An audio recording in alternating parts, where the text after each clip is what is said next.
महाराज उत्तान पाद घोड़े पे सवार होकर के जब शिकार खेलने के लिए चले, एक हिरण का पीछा करते करते बहुत दूर निकल गए। सिपाही लोग साथ नहीं दे पाए, रात्रि हो गई। सिपाही वापस आए, वापस लौट करके आए। छोटी रानी सुरती से कहा, महारानी हम महाराज का साथ नहीं दे पाए, वो हमसे बहुत दूर निकल गए, हम लोग वापस चले गए। सुरती कहने लगी, जाओ सब आराम करो, हमारे पिया कोई ऐसे वैसे तो है ना, आ जाए, जाओ। सिपाही लोग तो आराम करने के लिए, सोने के लिए चले गए। इधर काफी रात हो गई। महाराज उत्तान पाद जंगल से लौट करके महलों की तरफ आए। दरवाजा बंद है, सुरती सो गई। महाराज उत्तान पाद में किवाड़े खटखटाए।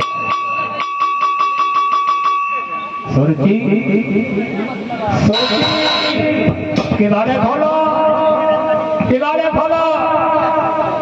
लेकिन कोई अंदर से आवाज नहीं आ रही। क्यों? जो अपने सुख में सुखी होता है परीक्षित, जो अपने सुख में सुखी होता है उसे चैन की नींद आती है।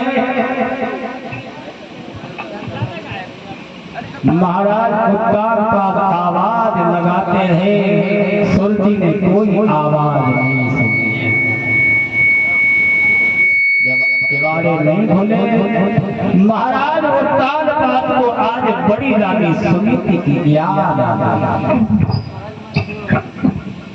चलो देख रहे हैं, 6 महीने हो गए रानी सुनीति को हमसे दूर रहे, जो बिना हमारे भोजन नहीं करती थी, उसने 6 महीने कैसे बिताए होंगे। आज महाराज उत्तान पाद महलों से चढ़कर के रानी सुनीति की झोपड़ी की तरफ पहुंचे।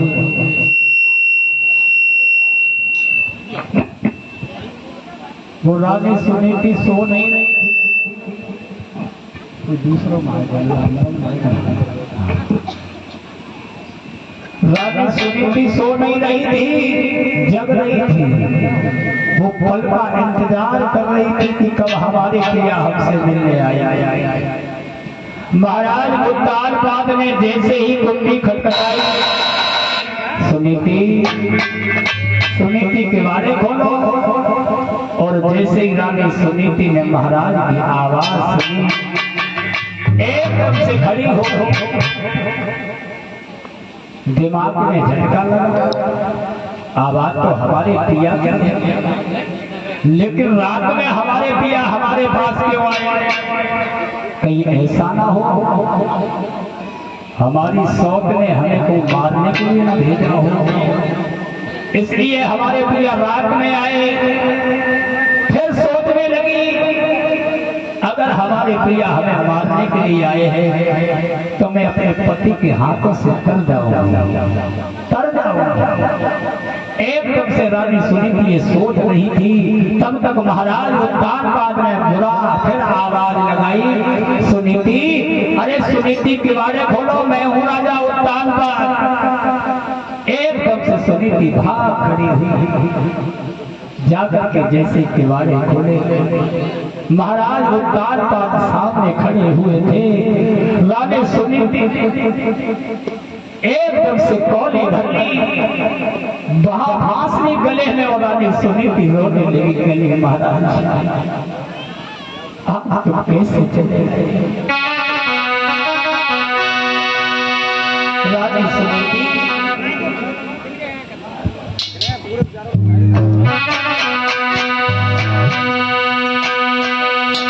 बोली है,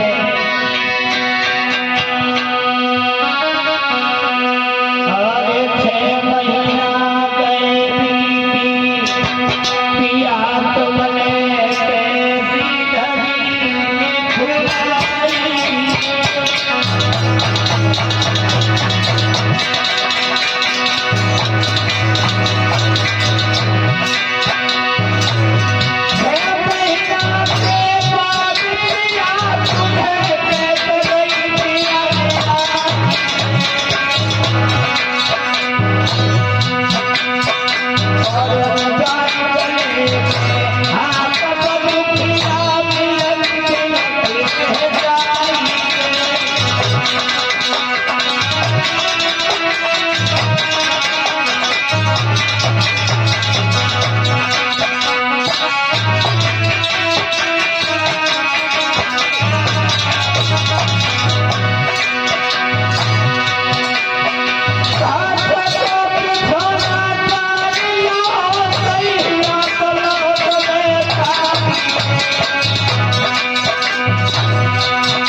रानी सुनीति अपने पिया की गले में वापस आकर के रोने लगी, कहने लगी महाराज आज 6 महीने के बाद तुम हमारे पास में आए, आज तुम हमारी कैसे याद आ गई।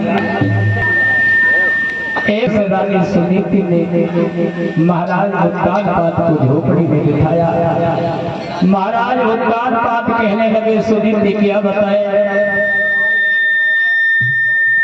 आज हम जब शिकार खेलने के लिए गए काफी रात हो गई, महलों की तरफ गए तो महलों के किवाड़े थे, इसलिए मैं आज हम तुम्हारे पास चलते हैं। उसी समय रानी सुनीति समझ गई इसका मतलब हमारे पिया ने भोजन नहीं किया है, भूखे भूखे हैं। एकदम से रानी सुनीति जो जौ की रोटी रखी हुई थी उस जौ की रोटी को लेकर के महाराज उत्तानपाद के पास सामने रखी थी और कहा महाराज भोजन करो, आपको भूख लग रही होगी। आज महाराज उत्तानपाद जैसे भोजन करने को हुए हैं, उस जौ की रोटी के गिलास को तोड़ करके जैसे चबाना चाहा मुंह छिलने लगा। महाराज उत्तानपाद के आंखों से आंसू निकल पड़े। धन्य है जो तुमने 6 महीने से जौ की रोटी खा करके कैसे गुजारे। धन्य है सुनीति। महाराज उत्तानपाद रोने लगे, एकदम से सुनीति आगे बढ़ करके अपने पिया आंखों से आंसुओं को पोंछा। कहा महाराज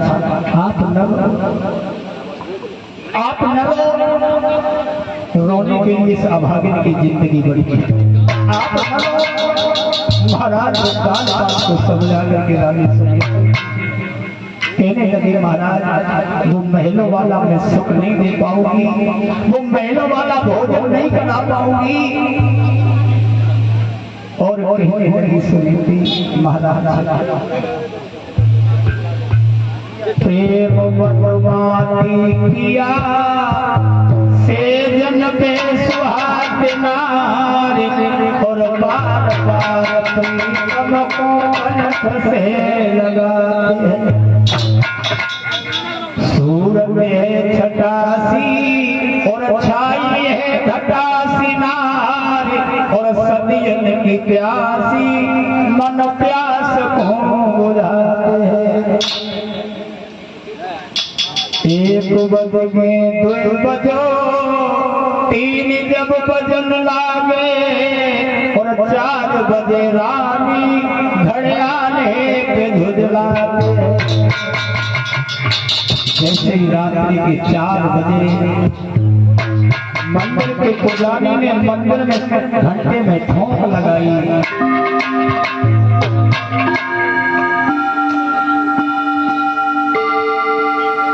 एकदम से रानी सुनीति कहने लगी और बज मारे निकमो निधान और मोगरी न मार मोगरी बनी गिराते।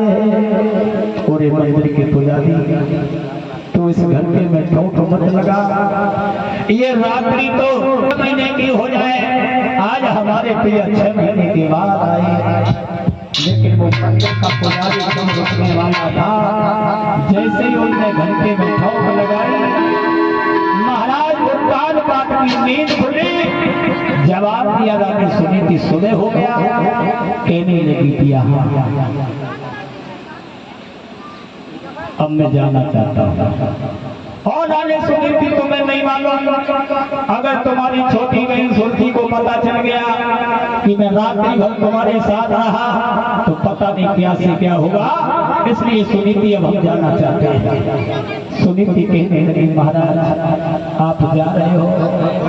आगे बढ़कर के सुनीति ने महाराज उत्तानपाद के चरण स्पर्श किए, हाथ जोड़ करके कहने लगे महाराज हमें क्षमा कर देना, हम वो महलों वाला सुख नहीं दे पाई। फिर किसी दिन आकर के हमें दर्शन जरूर देना। और महाराज उत्तानपाद आज जो है चले हैं और राजा खड़ी खड़ी देखने लगी, सोचने लगी।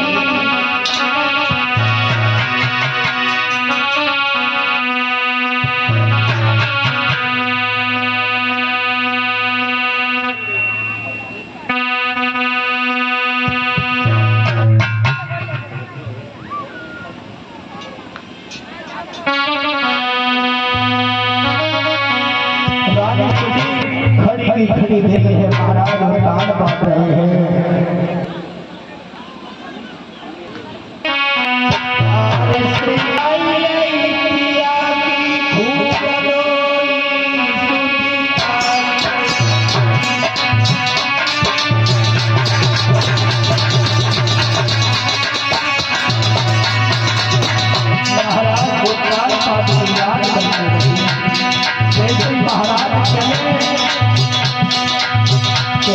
आज हमारे पिया हमसे दूर जा रहे हैं। 6 महीने के बाद में तो आए, लेकिन तो दिखाई पिया की खूब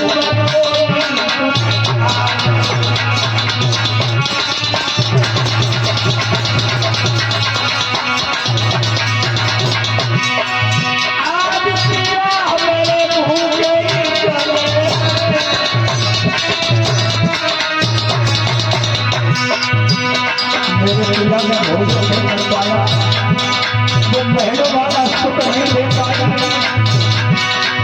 आज पीड़ा हमारे मुँह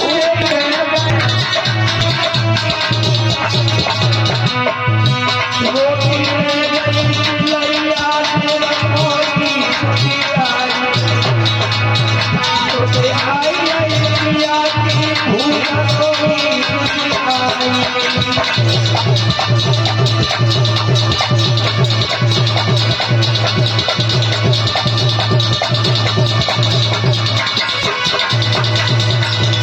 रानी सुनीति खड़ी सोच रही है।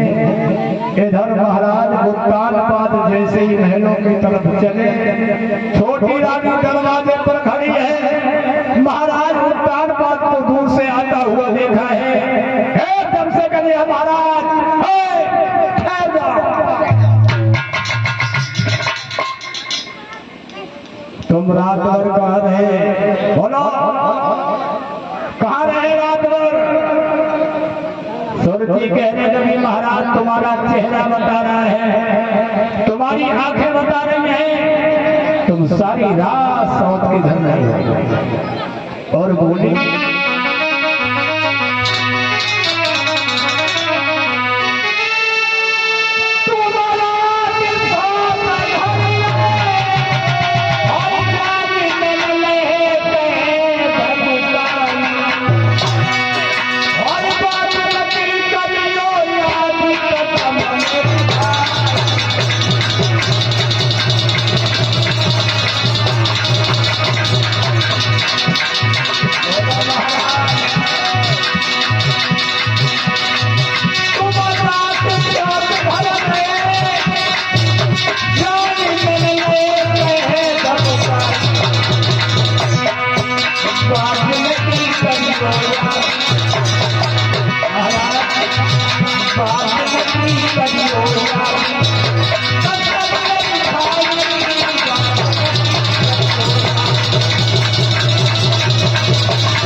सुरती कहने लगी महाराज तुम्हारी आंखें लाल लाल हो रही है, मालूम पड़ रहा है तुम सारी रात्रि सोए नहीं हो, सारी रात सौत के पास में रहे।